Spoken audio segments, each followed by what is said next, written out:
आज के आधुनिक युग में माता पिता अपने बच्चों की शादी तय कर सगाई भी कर देते हैं। उसके बाद लड़के लड़कियां आपस में फोन पर बातचीत करने लगते हैं, जिसको लेकर माता पिता को भी कोई दिक्कत नहीं होती है।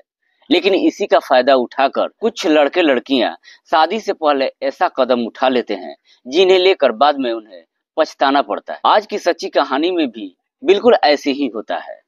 नमस्कार, सलाम, सत श्री अकाल।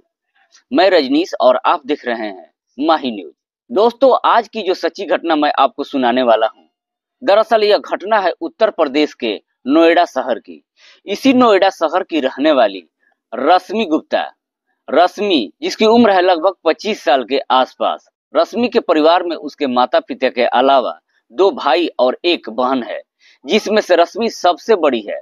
रश्मि जो दिखने में जितनी खूबसूरत है, पढ़ने में भी उतनी ही तेज है। दरअसल रश्मि जो अपने ही इलाके से जब अपनी पढ़ाई कंप्लीट कर लेती है, उसके बाद से नोएडा के एक प्राइवेट कंपनी में उससे नौकरी भी मिल जाती है, जहां पर वह ठीक ठाक पैसे भी कमाने लगती है। पर जब रश्मि ठीक ठाक पैसा कमाने लगती है, उसके बाद से रश्मि के परिवार वाले उसका रिश्ता इलाके के ही रहने वाले एक लड़का से तय कर देते हैं, जिसका नाम राहुल गुप्ता है। राहुल जिसकी उम्र है लगभग 26 साल के आसपास, जो अपने माता पिता का इकलौता संतान है। दरअसल रश्मि जब राहुल को देखती है तो देखने के बाद उसे पसंद कर लेती है।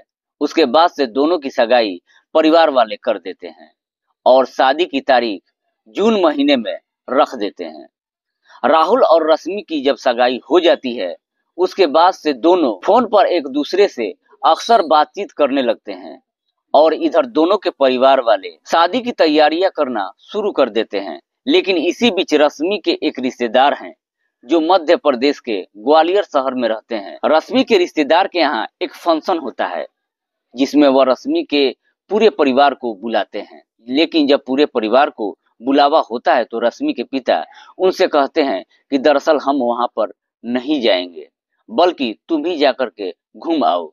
रश्मि को अकेले जाने के लिए जब वह कहते हैं तो रश्मि भी इनकार कर देती है और तब जाकर के रश्मि के पिता उससे कहते हैं कि ठीक है, अगर तुम अकेले नहीं जाओगी तो अपने साथ राहुल को भी लेते जाओ। राहुल को अपने साथ ले जाने के लिए जब कहते हैं, उसके बाद से रश्मि भी ग्वालियर जाने के लिए तैयार हो जाती है और फिर अप्रैल के पहले सप्ताह में राहुल और रश्मि दिल्ली रेलवे स्टेशन से ट्रेन पकड़ करके ग्वालियर के लिए निकल पड़ते हैं, क्योंकि जिस दिन दोनों ट्रेन पकड़ते हैं ठीक अगले दिन उनके रिश्तेदार के यहाँ फंक्शन होता है। इसलिए रश्मि राहुल को एक दिन पहले ही लेकर ट्रेन से ग्वालियर के लिए रवाना हो जाती है।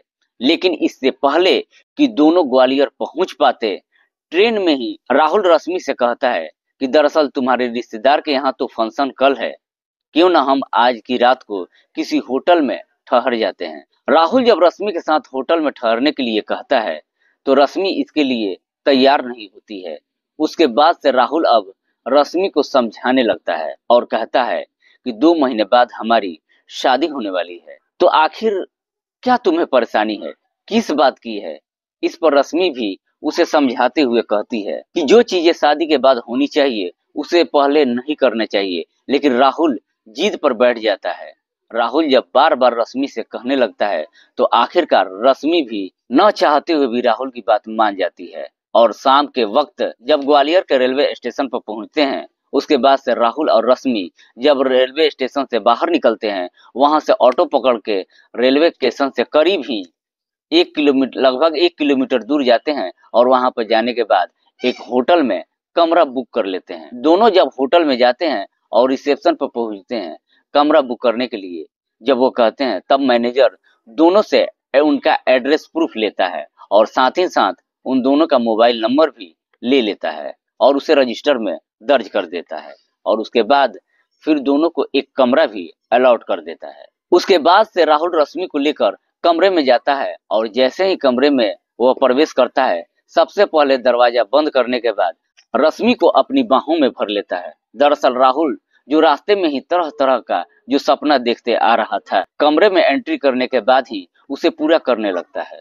हालांकि रश्मि को भी मालूम था राहुल होटल में ठहरने के लिए क्यों कह रहा था, इसलिए राहुल जब रश्मि के साथ करने लगता है तो रश्मि भी उसे मना नहीं करती है और दोनों अपनी सारी हसरतें को पूरी करते हैं। जब 1 घंटे बाद दोनों की थकान खत्म हो जाती है, तब तक रश्मि को भूख लग जाती है। राहुल रश्मि से कहता है कि हम बाहर चलते हैं और खाना खा करके आ जाते हैं, लेकिन रश्मि उससे जवाब देती है कि मैं बाहर नहीं जाऊंगी। इसलिए राहुल होटल में ही फोन करता है और खाना कमरे में ही मंगा लेता है।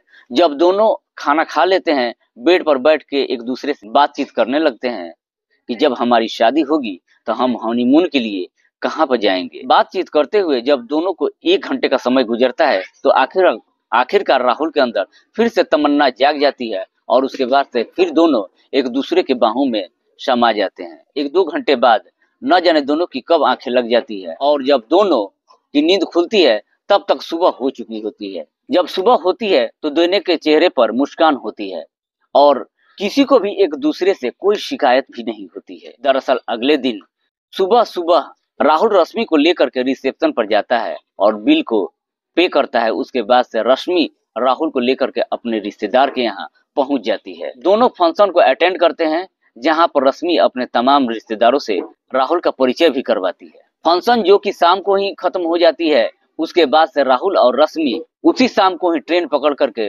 दोनों वापस अपने घर भी आ जाते हैं। और जब घर पहुंचते हैं, इस बारे में किसी को भी कुछ भी नहीं बताते हैं कि दरअसल एक रात हम होटल में भी ठहरे हुए थे। उसके बाद से दोनों अपने अपने कामों में लग जाते हैं। धीरे धीरे समय गुजरने लगता है, लेकिन जैसे ही 2 सप्ताह का समय गुजरता है, आखिरकार 2 सप्ताह के बाद यानी कि 20 अप्रैल को जब इधर रश्मि अपने ऑफिस में जाती है और काम करने के लिए बैठती है, तभी उसके मोबाइल पर एक व्हाट्सएप मैसेज भी आता है और साथ में ही कुछ वीडियो भी आता है। इसे देखने के बाद से तुम मेरी बात नहीं मानती हो तो मैं तुम्हें बदनाम कर दूंगा।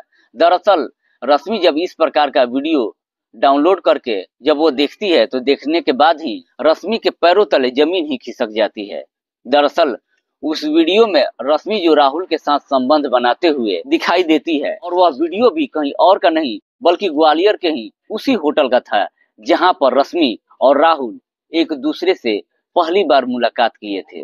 रश्मि जब उस वीडियो को देखती है तो देखने के बाद से उसका शरीर थर थर कांपने लगता है। दरअसल रश्मि को अब समझ में नहीं आता है कि वह करे तो क्या करे, इसलिए रश्मि सबसे पहले राहुल के नंबर पर कॉल करती है और उससे मिलने के लिए बुलाती है। राहुल जब रश्मि के पास जाता है, उसको वीडियो दिखाती है तो देखने के बाद से राहुल की भी हालत एकदम से खराब हो जाती है। दरअसल राहुल अब यह सोचने पर मजबूर हो जाता है कि आखिरकार वह कौन शख्स है और उसके पास यह वीडियो कहां से आया। दोनों जब बैठ करके एक दूसरे से बातचीत करते हैं, बातचीत करने के बाद निर्णय लेते हैं कि क्यों ना उस नंबर पर बातचीत किया जाए और उसका मंशा समझा जाए। इसीलिए राहुल उस नंबर पर फोन करता है और उधर से फोन एक लड़का उठाता है और राहुल जब उस लड़के से बातचीत करता है तो लड़का अपना परिचय राहुल को नहीं देता है, बल्कि उसे धमकी देते हुए कहता है, अगर तुम चाहते हो कि मैं इस वीडियो को सोशल मीडिया पर वायरल न करूं तो तुम 2.5 लाख रुपए का इंतजाम कर दो। हालांकि राहुल और रश्मि उतना बेहतर भी घर परिवार से नहीं थे कि वह तुरंत ही 2.5 लाख रुपए का इंतजाम कर सके।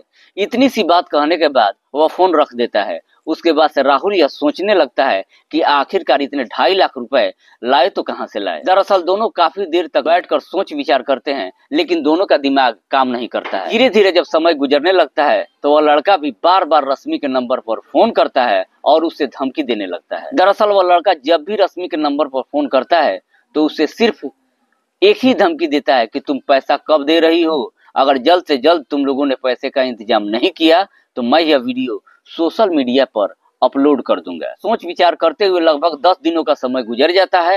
राहुल और रश्मि अपनी तमाम कोशिश तो करते हैं, लेकिन इसके बावजूद इनके पास 2.5 लाख रुपए का इंतजाम नहीं हो पाता है और यह दोनों चाह कर भी इस बारे में अपने परिवार वालों को भी नहीं बता पाते हैं।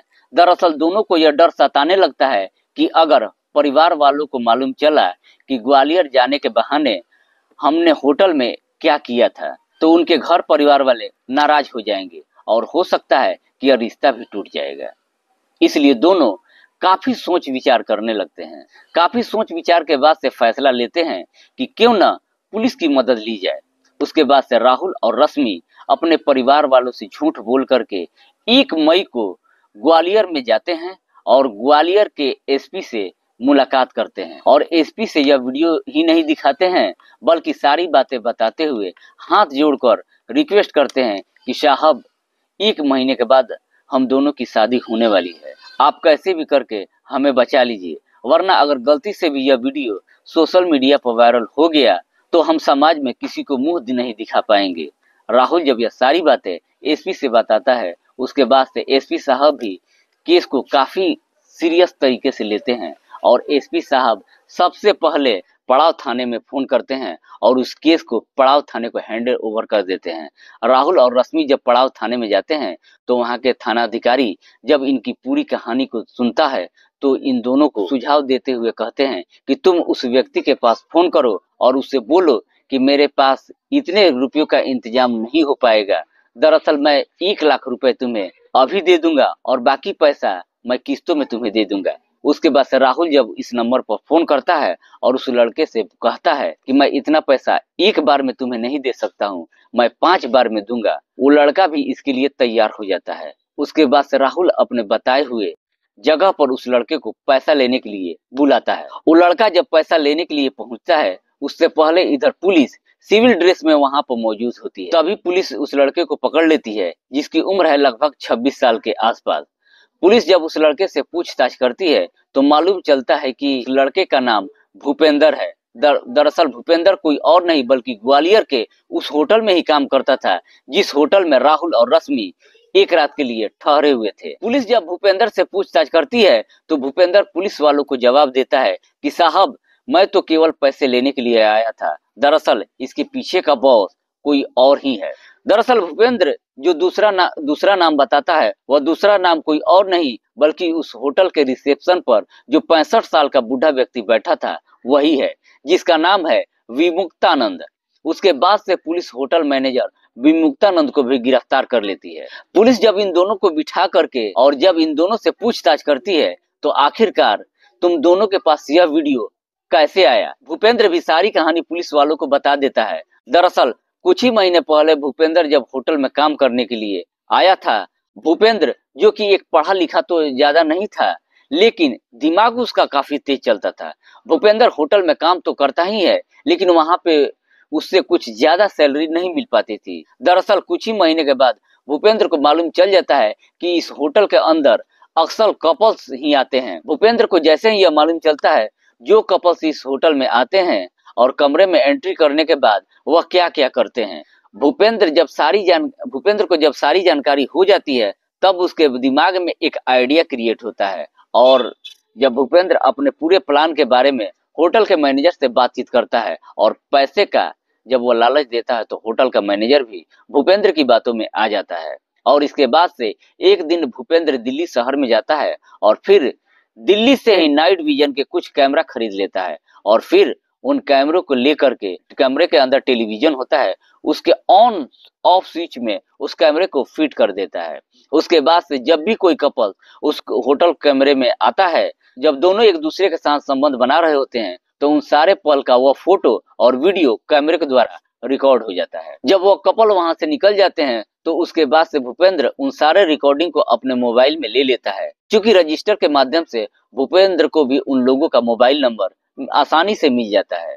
उनके नंबर पर उस वीडियो को वह भेज करके उन्हें ब्लैकमेल करने लगता है। दरअसल भूपेंद्र इस तरीके से न जाने कितने लोगों को अभी तक ब्लैकमेल भी कर चुका था और लाखों रुपये का इनकम भी कर चुका था। भूपेंद्र जब यह सारी बातें पुलिस को बताता है तो उसके बाद से पुलिस जब उस होटल में जाती है और जब कमरे की तलाशी लेती है तो मालूम चलता है कि हर कमरे के अंदर जितना भी टेलीविजन सेट होता है सारे टीवी के अंदर सीसीटीवी कैमरा यानी कि नाइट विजन कैमरा लगा हुआ था। उसके बाद से पुलिस उस होटल को सील कर देती है और इन दोनों को गिरफ्तार करने के बाद से दोनों को जेल भेज देती है। इधर राहुल और रश्मि ग्वालियर से वापस अपने घर तो चले आते हैं लेकिन जो काम दोनों ने मिल करके ग्वालियर के होटल में किया था, खुशकिस्मती से इस बारे में दोनों के परिवार वालों को कभी मालूम नहीं चलता है। दोस्तों, इस पूरी कहानी के बारे में आप क्या सोचते हैं? आप अपनी राय हमें कमेंट बॉक्स में जरूर दें।